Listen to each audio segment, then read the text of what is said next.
What if you can sit down with someone who was born before railroads, before the telegraph, and lived to see the dawn of the 20th century? Well, today we get to do just that. We're opening up the personal memoir of a man named Alexander Sovereen. In the summer of 1900, at 85 years old, he decided to tell his life story. It's an incredibly rare, intimate look into a world that has completely vanished. And just like that, with those simple words, Alexander invites his grandchildren, and, well, us, to pull up a chair on his porch. You can almost feel that summer heat, hear the creak of the floorboards. This isn't some dry history book. This is a story from the heart, and it's about to unfold. So who was this man? Alexander Sovereen was born way back in 1814 in what was then called Upper Canada. And think about that for a second. He came into a world lit by candlelight, a world without trains or telegraphs, and he lived long enough to see the beginnings of the modern age. His story is a really remarkable window into a forgotten time. Here's the basic roadmap of his journey. From being born in a wild post-war territory to starting a family of his own, and then, finally, sitting on that porch in 1900 to tell his tale. So let's dive in right where he did, with stories from his childhood. Alexander called his childhood rough times, real rough. But you know what really jumps off the page in his stories is this incredible sense of humor and mischief that feels so modern. Life on the frontier was tough, no doubt, but it was also bursting with personality. I love this quote. This comes from a story when he was just 6 years old. He and his brother thought it'd be hilarious to drop stones down the chimney while the family helper, Sally, was trying to cook. As you can imagine, she came storming out and, in his words, gave him the scolding of a lifetime. You can just hear the smile in his voice telling that story all those decades later.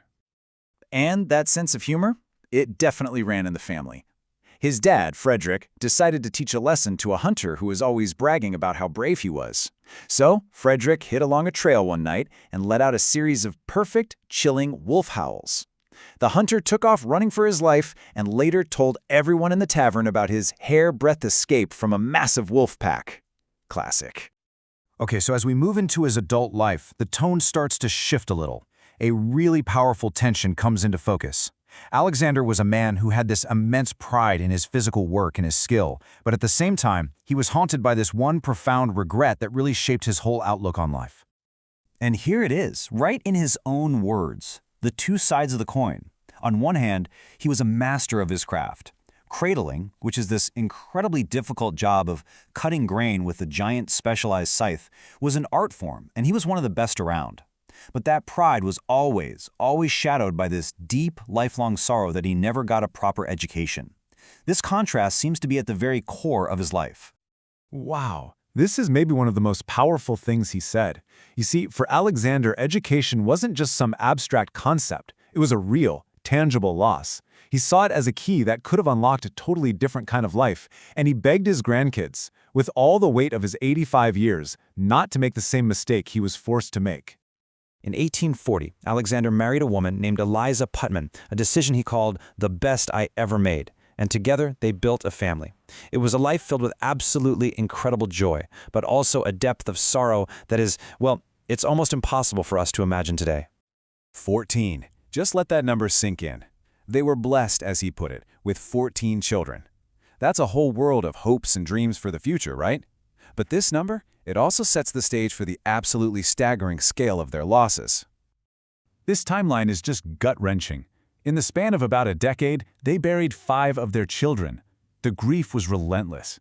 He remembered so vividly holding his 3-year-old son Frederick in his arms as he passed away.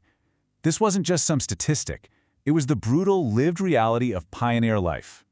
The person who wrote down his memoir said his voice was thick with emotion when he said this.